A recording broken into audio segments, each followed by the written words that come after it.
This boy is so beautiful that anybody looks at him dies instantly. The movie starts with a therapy session where Dr. Kingsman has a session with Max, the main character. Respectfully, the doctor asks Max about his condition and why on earth he has wrapped himself like a mummy. Max explains that anyone who sees his face dies instantly.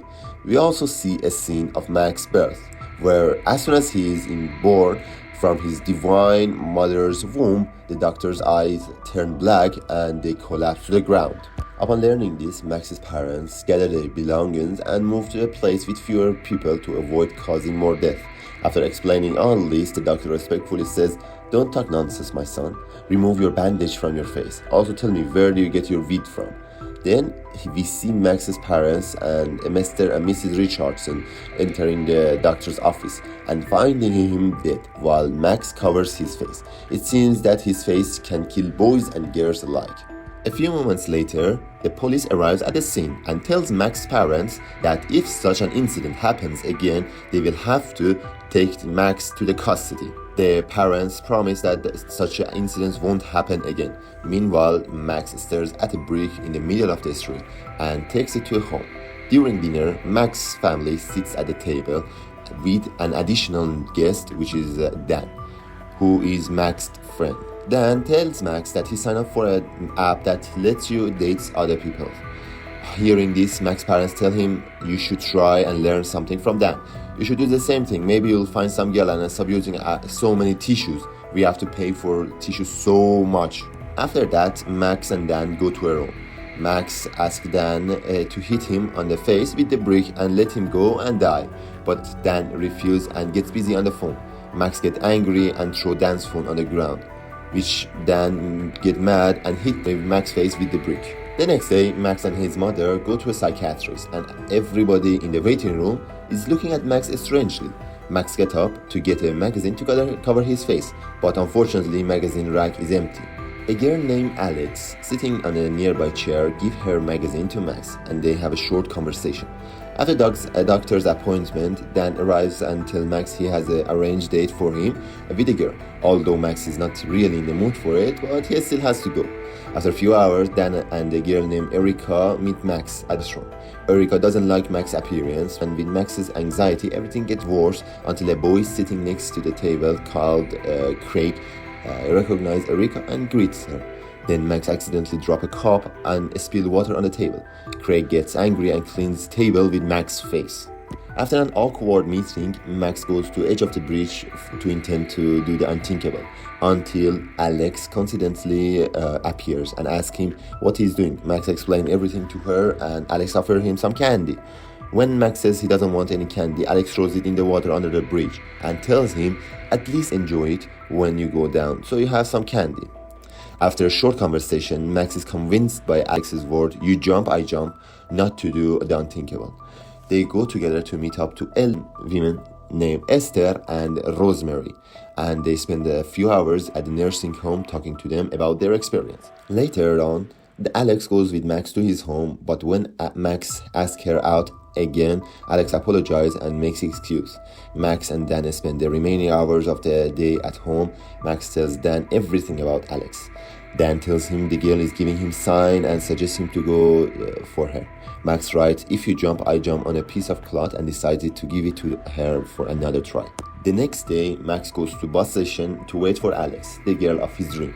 Alex arrived late, but Max tells her that the bus has already left. Max suggests to spend a few hours together. "My man knows how to hook up the girls." The girl takes a moment and agrees. I wonder why she didn't accept at the last time. They go to a candy store, buy some candy, and pour it into the bathtub and sitting together. Damn, they're crazy. They're really crazy. Later, Max tells Alex about his face condition. Alex responds, "Well, it's nothing. My heart is so weak, and any kind of emotion, whether it's good or bad, hurts me." Of course, she has a device showing her that her heart rate and emotion and other stuff. After that, the beautiful couple, after getting some strange and deadly diseases, go out and have fun. After a few hours, Max takes the girl to his place. Alex removes Max's glasses so she can see his beautiful eyes. Before things get inappropriate, Max's parents arrive, happy about their son about the ability to raise up a girl, finally, and announce that the transfer student named Yushin will be Max's roommate. The next day, Alex and Max return to the nursing home. Esther tells them that it's Rosemary's 86th birthday today. However, her son, who used to come and visit her every year, didn't come this time. The next day, during the dinner, without saying a word, Yushin, the piece of shit, orders a pizza for herself and goes to her room. Max's mother tells him that he should take Yushin to a trip out of the town next day. Max says he's not gonna do that because he's planning to go out with Alex and Dan, so he has no choice by taking Yushin with them. The next day, while walking in the wood, Alex accidentally cut her hand by a piece of wood. Max, like a gentleman, tears a piece of his bandage and ties it around Alex's hand. Alex thanks him, but she realizes her heart is pounding, which is warning for her because she's falling in love with someone is hurting her heart. After a few hours, when it gets dark, Alex tells Max she really wants to see his face. Max goes under blanket and seems to want to do some moves on her. Alex passionately kisses Max, but she has to stop herself because her heart is racing and she has to stay away from him. After their hike, we see Dan and Max removing the tree from the yard, where Dan unexpectedly injured himself. Therefore, they have to go to clinic and accidentally again they see Alex and her mother there. The boys try to introduce themselves as the friends of Alex to the mother, but Alex tells her that they are not my friend and denies everything.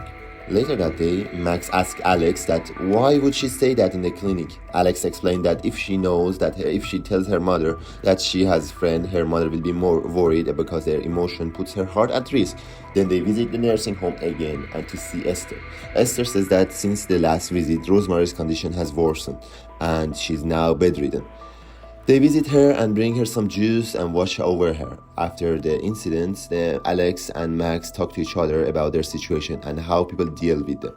Then Alex says, go and show your face to Rosemary and let everything end for her. After so much thinking, Max goes and agrees with Alex. Goes to Rosemary's room and asks her, Grandma, do you want to see God? She says yes.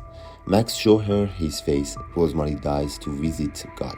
I don't know about you guys, but that is practically a murder. Then we see Max and his mother sitting at the home and talking to each other. Max's mother asks him about his relationship with Alex. Max says that regardless of the message he sent, Alex doesn't reply. Brother, maybe she blocked you. Even I wouldn't go out with the mommy. Then, when Max's mother finds nothing to do, she turns to Max's father, who is playing with his new set. Max says he's tired of their argument and storms out. Dan joins him and suggests inviting Alex to a dance. But after Max objects, Dan forcefully takes his phone and send her a message. Alex starts writing but does not send the message. The mommy of our story goes all in and goes to Alex's house.